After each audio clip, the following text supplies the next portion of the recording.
नमस्कार दोस्तों, the red pencil educational YouTube channel में आप सभी का स्वागत है। आज हम देखने वाले हैं कि हम जो भी लेटर्स बोलते हैं तो उस लेटर्स में या जो भी लेटर वर्ड्स हम बोलते हैं तो उस वर्ड्स में कौन से लेटर्स साइलेंट होते हैं और उनके क्या रूल्स होते हैं। हम बहुत बार ऐसे शब्द बोलते हैं जिसका हमें प्रोनाउंसिएशन बराबर मालूम ना होने की वजह से या फिर एक आधा लेटर कौन सा साइलेंट होता है ये मालूम ना होने की वजह से हम कुछ भी बोलते हैं। अगर हमें रूल्स याद रहेंगे तो हम अच्छी तरह से हर एक वर्ड को बोल पाएंगे। अगर हमें किसी वर्ड्स का मीनिंग ही मालूम नहीं रहा या फिर किसी भी वर्ड्स का साइलेंट लेटर कहाँ पे कैसे यूज़ करना चाहिए ये अगर मालूम नहीं रहा तो हम उस वर्ड का प्रोनाउंसिएशन बराबर नहीं करेंगे। तो चलो शुरुआत करते हैं कि कौन से लेटर्स किसी भी वर्ड में साइलेंट कैसे होते हैं या कैसे उनको प्रोनाउंस किया जाता है। तो A to Z silent letters के रूल्स मैं आज यहाँ पे लेके आया हूँ। सबसे पहले देखते हैं कि A कब साइलेंट होता है। कभी भी ए के बाद में अगर डबल यल वाई आए, जब कभी भी ए के बाद में अगर डबल यल वाई आए तो ए साइलेंट होता है। ए क्या होता है? साइलेंट होता है। एग्जांपल के तौर पे हम नीचे देखना चाहेंगे कि म्यूजिकली यहाँ पे देखो आप, यहाँ पे जो ए है, ए जो है ये इसको ए के बाद में डबल यल वाई आया है, मतलब हम यहाँ पे ए का बिल्कुल ही प्रोनाउंसिएशन नहीं करेंगे। क्या करेंगे? इसको यहाँ पे हम म्यूज़िकली क्या कहेंगे? म्यूज़िकली। या फिर कुछ जिन लोगों को मालूम नहीं होता कि ए डबल यल वाई के बाद में साइलेंट नहीं होता है तो वो क्या प्रोनाउंस करेंगे? म्यूज़िकली, है ना? म्यूज़िकली प्रोनाउंस करेंगे। लेकिन यहाँ पे ए साइलेंट का रूल क्या कहता है कि अगर ए के बाद में डबल यल वाई आए तो आपको कभी भी ए को प्रोनाउंस नहीं करना है, मतलब उसको साइलेंट ही रखना है। जैसे म्यूज़िकली में हमने देखा वैसे भी आप फिजिकली में भी देख सकते हो। यहाँ पे ए के बाद में डबल यल वाई है, ए के बाद में डबल यल वाई है तो डबल यल वाई को हम यहाँ पे डबल यल वाई के पहले ए जो आया इसको बिल्कुल ही हम प्रोनाउंस नहीं करेंगे, इसको बिल्कुल ही हम प्रोनाउंस नहीं करेंगे। तो इसका प्रोनाउंसिएशन कैसा होगा? फिजिकली। कैसा होगा? फिजिकली। नहीं तो फिर अगर आपको ये रूल्स अगर नहीं मालूम होता तो आप कैसे बोलते थे? फिजिकली, है ना? या फिर फिजिकली, कुछ तो भी ऐसा बोलते थे। लेकिन अब आपको याद हो गया है कि ए जो होता है डबल यल वाई के बाद में पहले कभी भी प्रोनाउंस नहीं होता है। जैसे यहाँ पे भी आप ए देखोगे, ए के बाद में डबल यल वाई है तो लॉजिकली क्या हो गया? लॉजिकली। और नहीं बोलना, लॉजिकली नहीं बोलना है, क्योंकि ए का आप ए को आप किस तरह से यूज़ करते हो? काना के जैसा यूज़ करते हो, है ना? तो यहाँ पे लॉजिकली नहीं बोलना है, सिर्फ लॉजिकली बोलना है। उसके बाद में क्रिटिकली, क्योंकि ए के बाद में डबल यल वाई आया है। ओके, ठीक है। तो आपको एक ये साइलेंट लेटर का रूल समझ में आ गया होगा। चलो अब हम दूसरा देखते हैं, बी कैसे साइलेंट यूज़ होता है, मतलब बी का साइलेंट यूज़ कैसे होता है। अगर किसी भी वर्ड में यम के बाद में बी आया तो बी हमेशा साइलेंट होता है। क्या होता है? साइलेंट होता है। जैसे यहाँ पे COMB, कोई बोलते हैं कॉम्ब, लेकिन यम के बाद में कौन आया है? यहाँ पे बी, इसलिए आप इसको कैसे प्रोनाउंस करोगे? सिर्फ कॉम। क्या प्रोनाउंस करोगे? कॉम ब नहीं बोलना है, क्योंकि यम के बाद में अगर बी आया तो वो साइलेंट हो जाता है, इसीलिए कॉम, सिर्फ कॉम बोलना है। यहाँ पे BOMB, यम के बाद में बी आया है तो इसलिए बी का यहाँ पे प्रोनाउंसिएशन नहीं होगा, सिर्फ होगा कॉम। थम, THUMB, यम के बाद में आ गया है बी, जो यम के बाद में अगर बी आता है तो बी हमेशा साइलेंट होता है, मतलब ना के बराबर, इसको प्रोनाउंस हम करते ही नहीं है, इसीलिए यहाँ पे क्या होगा? थम।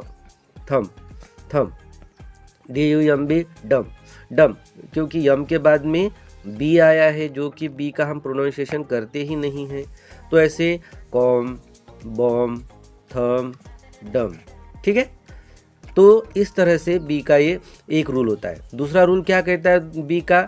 अगर टी से पहले अगर बी आया तो बी क्या होता है? साइलेंट होता है। बी क्या होता है? साइलेंट होता है। जैसे यहाँ पे अगर आप देखोगे DEBT, कोई क्या पढ़ता है इसको? डेब्ट। क्या पढ़ता है? डेब्ट। लेकिन एक्चुअल में इसको डेब्ट पढ़ते हैं क्या?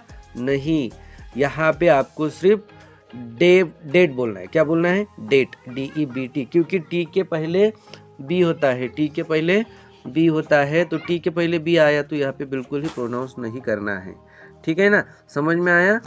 और उसके बाद में डाउट, DOUBT, डाउट, इसमें टी के पहले कौन आया है? बी।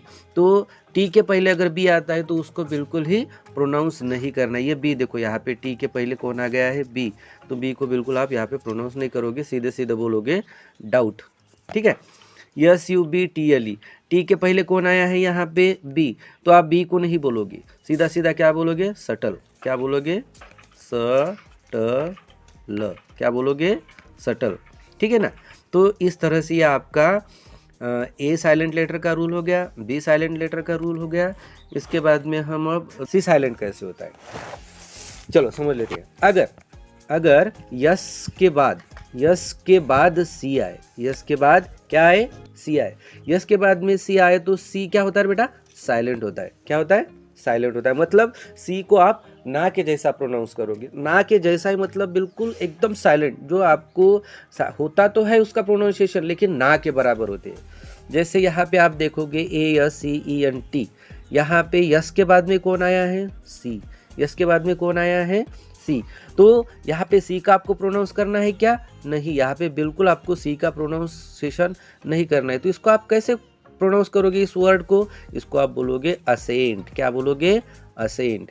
क्यों असेंट बोलोगे? नहीं तो कोई क्या बोलते हैं? असेंट, असेंट, है ना। असेंट नहीं, सिर्फ असेंट बोलना है। क्या बोलना है? असेंट। SCIENC, यस के बाद में कौन आया? यस के बाद में आया यहाँ पे सी। तो इसलिए इस सी को आप प्रोनाउंस करोगे क्या? नहीं, बिल्कुल ही प्रोनाउंस नहीं करोगे। क्या प्रोनाउंस करोगे आप फिर? साइंस। क्या प्रोनाउंस करोगे? साइंस। SCIENC, science. यहाँ पे यस के बाद में सी आया तो यहाँ पे सी का प्रोनाउंसिएशन बिल्कुल करना नहीं है। क्या बोलना है यहाँ पे? सीजर। क्या बोलना है? सीजर। यहाँ पे डिसाइपल, क्योंकि यस के बाद में सी आया तो इस सी को बिल्कुल ही प्रोनाउंस करना नहीं, इस सी को बिल्कुल प्रोनाउंस करना नहीं। डिसाइपल, इसका प्रोनाउंसिएशन होता है डिसाइपल। ओके। यहाँ पे देखेंगे आप मसल्स, मसल्स है ना। यहाँ पे मसल्स, यहाँ पे सी का प्रोनाउंसिएशन ही नहीं हुआ। मसल्स, मस्कल्स या तो फिर मस्काल्स, ऐसे कुछ तो भी आप बोलोगे, लेकिन नहीं, यहाँ पे सी का प्रोनाउंसिएशन करना नहीं। वैसे यहाँ पे भी 4th नंबर में भी देखोगे तो इस सी के बाद, यस के बाद में सी आया यहाँ पे, तो सीन, इसको आप क्या पढ़ोगे? सीन। नहीं, स्किन, स्किन नहीं तो ऐसे कोई पढ़ता है स्किन, लेकिन स्किन आपको पढ़ना है क्या? नहीं। यहाँ पे सी का प्रोनाउंसिएशन बिल्कुल करना नहीं है, क्योंकि सी साइलेंट होता है। किसी भी यस के बाद में अगर सी आए तो वो क्या होता है बेटा? साइलेंट होता है। इसलिए यहाँ पे आप यहाँ पे स्किन नहीं बोलोगे, यहाँ पे सीन बोलोगे। इसको क्या बोलोगे? सीन। ठीक है। उसके बाद में और एक रूल देखते हैं हम सी का। के पहले सी अगर आता है, के पहले सी अगर आता है तो सी साइलेंट होता है। सी क्या होता है? साइलेंट होता है। जैसे यहाँ पे देखेंगे आप LOCK, के पहले कौन आया? सी। तो हमने इसका प्रोनाउंसिएशन क्या होता है? लॉक। क्या होता है? लॉक। हम इसको LOCK को क्या बोलेंगे? लॉक। बिल्कुल सी का प्रोनाउंसिएशन करेंगे नहीं। BLOCK, के पहले सी आया तो सी को हम प्रोनाउंस नहीं करेंगे। क्या होगा? ब्लॉक। क्या होगा? ब्लॉक। नहीं तो यहाँ पे PLUCK, के पहले कौन आया? सी। तो सी का प्रोनाउंसिएशन होगा क्या? नहीं, सीधा सीधा आप क्या बोलोगे? प्लग। ओके। एक्नॉलेज, एक्नॉलेज में देखो के पहले कौन आया? सी। तो सी का प्रोनाउंसिएशन होगा क्या? नहीं। तो यहाँ पे क्या बनेगा आपका?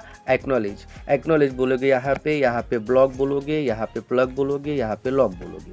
ठीक है, समझ में आया? चलो और हम दूसरा एक उसके बाद में देखते हैं डी का रूल देखते हैं अब। डी साइलेंट होने के क्या रूल्स है? तो यहाँ पे आपको एक पहला रूल बताया गया है, डी साइलेंट का एक रूल बताया गया है यहाँ पे, तो वो देखते हैं। देखो यन या जी से पहले डी आया, कौन कौन कह रहा हूँ मैं? यन या जी, इनके पहले अगर डी आता है, यन या जी से पहले डी आया तो डी क्या होता है बेटा? साइलेंट होता है। मतलब आपको डी को बिल्कुल ना के बराबर ही उसको प्रोनाउंसिएशन करना है। जैसे यहाँ पे ये वर्ड का है, क्या कहता है ये? ब्रिज, है ना, ब्रिज। तो ब्रिज, अब यहाँ पे डी है, जी के पहले कौन है? डी है, ये डी है ना, डी। तो ये डी को आप प्रोनाउंस करोगे क्या? नहीं। कोई नहीं तो बोलेंगे ब्रिडज, नहीं बोलना है। डी का प्रोनाउंसिएशन नहीं करना नहीं है, सिर्फ सीधे ब्रिज बोलना है। यहाँ पे एज, नहीं तो कोई कोई बोलेंगे एड्ज, एड्ज, एड्ज नहीं बोलना है, क्योंकि जी के पहले डी आया है, जी के पहले कौन आया है, डी, जिसका हमें बिल्कुल ही प्रोनाउंस करना नहीं है, इसलिए यहाँ पे हम एज बोलेंगे, सीधा सीधा एज। हेज, देखो HEDGE, यहाँ पे डी के बाद में जी आया है, तो जी के पहले अगर डी आता है, यन या जी से, यन या जी से पहले कोई भी आता है, यन या यन या जी से पहले अगर डी आता है तो उस डी को बिल्कुल ही प्रोनाउंस करना नहीं है, उसको छोड़ ही देना है सीधा सीधा। तो यहाँ पे आप हेड्ज नहीं बोलोगे, आप क्या बोलोगे, सीधा हेज बोलोगे, ठीक है। यहाँ पे WEDGE, जी के पहले डी आया है तो डी को आपको बिल्कुल प्रोनाउंसिएशन करना नहीं है, तो सीधा सीधा आप यहाँ पे वेज बोलोगे, क्या बोलोगे, वेज। चलो इसके बाद में हम देखते हैं नेक्स्ट साइलेंट लेटर ई। ई का हम प्रोनाउंसिएशन कैसे करते हैं, मतलब ई ये साइलेंट लेटर कहाँ पे और कैसे यूज होता है। अगर किसी भी वर्ड के लास्ट में, देखो मैं क्या कर रहा हूँ, किसी भी वर्ड के लास्ट में ई आया तो ई बिल्कुल साइलेंट होता है, मतलब उसको पढ़ना ही नहीं होता है। एग्जाम्पल के तौर पे यहाँ पे देखो ये एग्जाम्पल दिया गया है, क्या है, BIKE, क्या होता है बेटा, कोई कोई क्या पढ़ते हैं इसको, बाइके, क्या पढ़ते हैं, बाइके। लेकिन यहाँ पे ई लास्ट में आया है, इस वर्ड के लास्ट में ई आया है तो इसको पढ़ना नहीं है, सीधा BIKE, बाइक, क्या बोलना है, बाइक।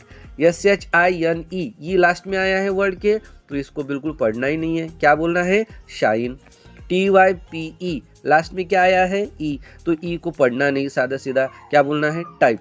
चेंज, CHANGE, लास्ट में कौन आया है, ई को पढ़ोगे क्या आप लास्ट में, क्यों, क्योंकि हमारा रूल क्या कहता है, अगर किसी भी वर्ड के लास्ट में ई आया तो ई साइलेंट होता है, ओके।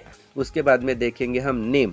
नेम में लास्ट में कौन आया है, ई, तो ई को आप प्रोनाउंस करोगे क्या, नो, सीधा सीधा क्या बोलोगे, नेम। BRIDGE, ई लास्ट में आया, प्रोनाउंस करना है नहीं, क्या बोलोगे, सीधा ब्रिज, ओके। तो यहाँ तक आपको अच्छे से समझ में आ गया होगा।